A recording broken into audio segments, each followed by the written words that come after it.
A esquizofrenia é um transtorno mental grave e incapacitante. É uma doença que afeta o funcionamento do nosso cérebro e, consequentemente, o nosso comportamento, os pensamentos e as emoções. Imagine como será difícil o dia-a-dia de alguém que tem dificuldade em distinguir se algo que, por exemplo, está a ouvir é real ou não. As pessoas com esquizofrenia quase nunca têm consciência de que precisam de tratamento ou que têm um transtorno mental que requer atenção especializada. Portanto, enquanto familiar ou pessoa próxima da família, pode aprender a reconhecer alguns sintomas e, quem sabe, alertar ou encaminhar alguma situação. Os sintomas da esquizofrenia variam um pouco de pessoa para pessoa e os sintomas iniciais podem ser, de certa forma, vagos, o que dificulta por vezes o diagnóstico ou até resulta em diagnósticos errados. Por exemplo, mostrar-se apático ou indiferente em situações que são importantes.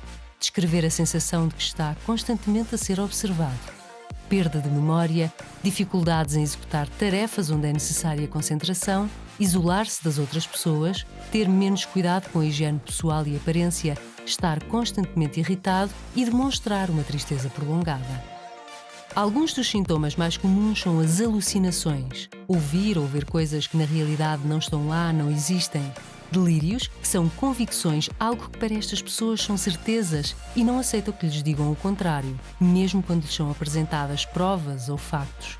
Por exemplo, a crença de que estão a ser seguidos, que os estão a tentar matar, que têm a capacidade de voar ou ficar invisíveis ou que lhes implantaram um chip e controlam os seus pensamentos. Também a desorganização dos pensamentos, por exemplo, quando falam, saltam de um assunto para o outro sem um fio condutor ou lógica, o seu discurso é confuso e é difícil de seguir o seu raciocínio. E alterações a nível dos movimentos. Podem ficar sentados sem se mexerem durante horas seguidas ou repetirem certos movimentos inúmeras vezes. Infelizmente, ainda não há cura para a esquizofrenia. Esta é uma doença crónica e por isso mesmo é necessário tratamento e acompanhamento ao longo da vida. A boa notícia é que com o diagnóstico e tratamentos corretos é possível viver integrado a nível social e profissional e com os sintomas controlados. Um tratamento precoce pode ajudar a controlar os sintomas antes que estes se manifestem de uma forma mais severa e a minimizar ocorrências de novos episódios psicóticos.